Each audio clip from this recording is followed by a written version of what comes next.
Emily Carter had built one of the largest technology companies in the country, earning a reputation as a billionaire who never let emotions interfere with business. Employees admired her intelligence but feared her strict standards. She believed that success came from discipline, hard work, and never showing weakness. Since the tragic accident that left her 10-year-old daughter, Lily, paralyzed from the waist down, Emily had buried herself even deeper in work. She spent millions consulting the world's best doctors, surgeons, and rehabilitation experts.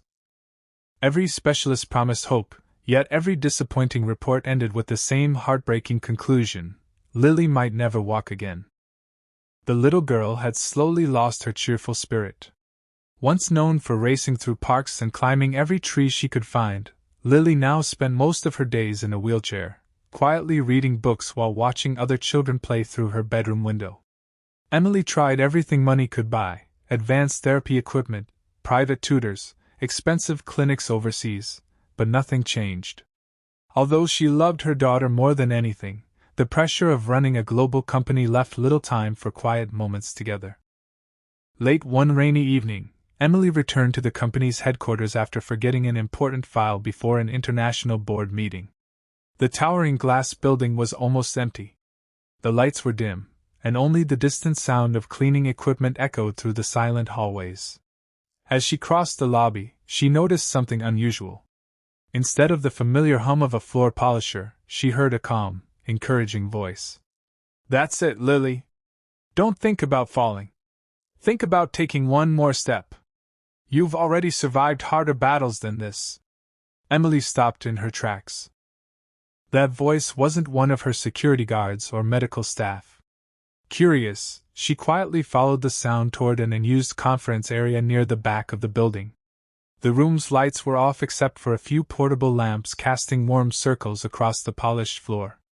What she saw made her heart stop. Daniel Brooks, the company's quiet night janitor, stood beside Lily. Wooden support bars had been carefully built from spare maintenance materials. Cushions covered the floor in case she fell. Thick exercise bands were attached to sturdy pillars, creating a simple but surprisingly effective rehabilitation setup. Daniel wasn't simply cleaning after hours.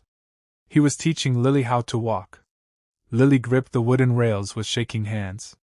Sweat covered her forehead, and her legs trembled violently under the effort. Every movement looked painful. "You've got this," Daniel said with calm confidence. "One breath. One step. That's how every mission begins." Emily hid behind the doorway, afraid that if she interrupted, the moment would disappear. Lily slowly shifted her weight forward. Her right foot moved only a few inches. Then her left. She nearly collapsed, but Daniel caught her before she hit the floor. "You didn't fail," he said with a smile. "You stood longer than yesterday." Lily laughed despite her exhaustion. "Really?" "Absolutely. Progress isn't measured in miles. It's measured in courage." Emily felt tears welling in her eyes. No doctor had ever spoken to Lily like that. No therapist had ever made her smile during treatment. Daniel adjusted the support straps and encouraged her to try again.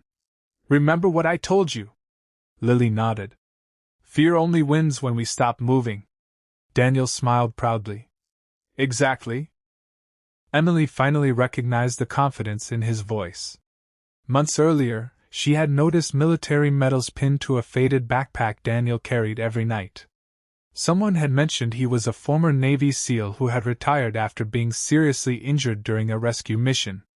After losing his wife to illness, he had taken the janitor job so he could raise his young son while living a quiet life.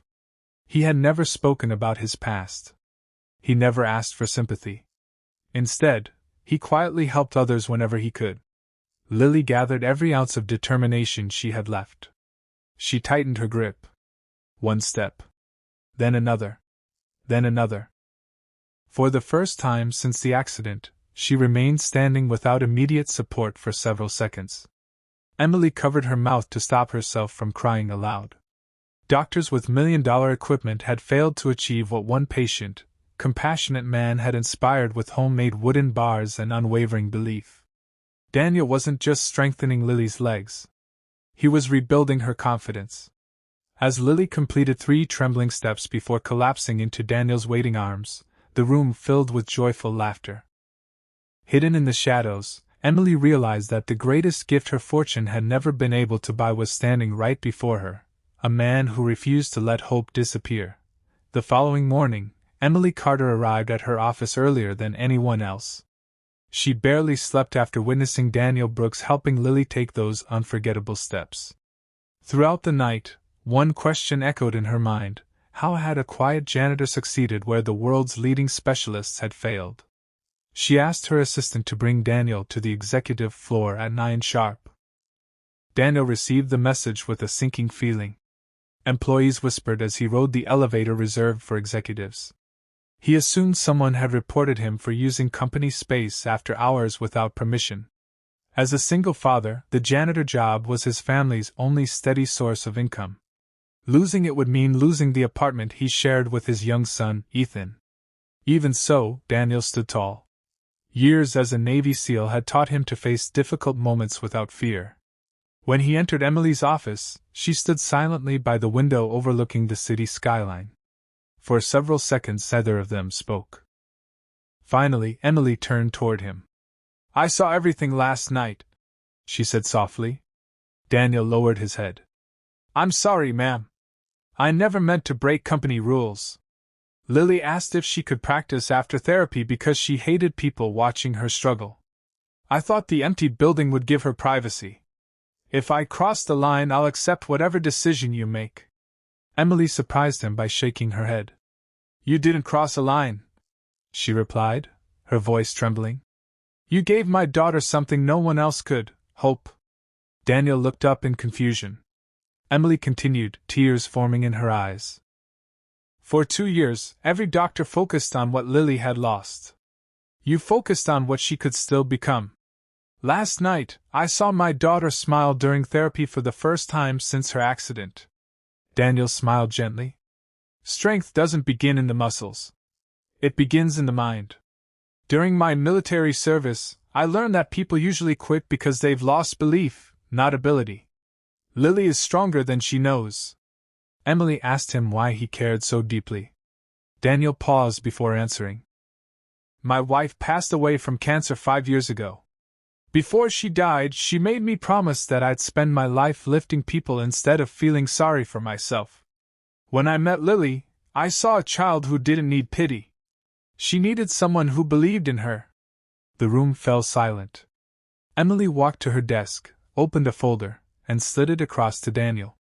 "I'd like to offer you a new position." Daniel glanced at the documents in disbelief. The offer wasn't for a management job or a security role. Emily wanted him to become the director of a brand new rehabilitation foundation funded with hundreds of millions of dollars. The organization would provide free therapy, adaptive equipment, counseling, and family support for children with mobility challenges regardless of their financial situation. "I don't have a college degree in medicine," Daniel said cautiously. "I know," Emily answered with a warm smile. "I already have doctors. What they can't teach is compassion, resilience, and leadership. Those are things you have in abundance." Daniel accepted with tears in his eyes. Within months, the Carter Hope Foundation opened its doors. Physical therapists, physicians, psychologists, and volunteers worked together under Daniel's leadership.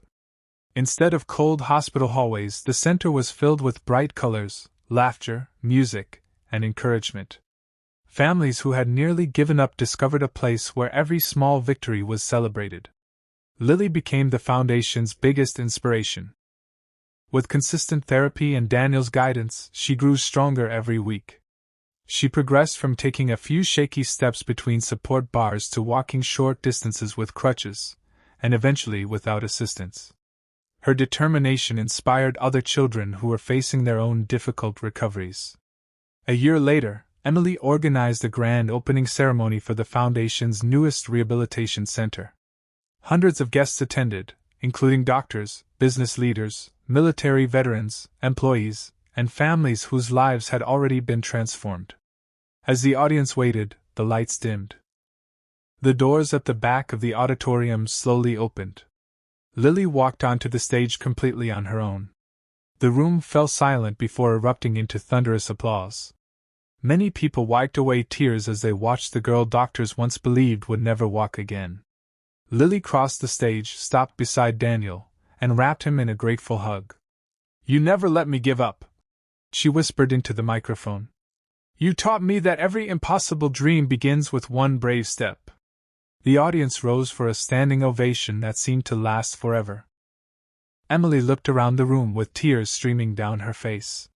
She had spent years believing money could solve every problem, but Daniel had shown her that hope, patience, and unwavering belief were often more powerful than wealth.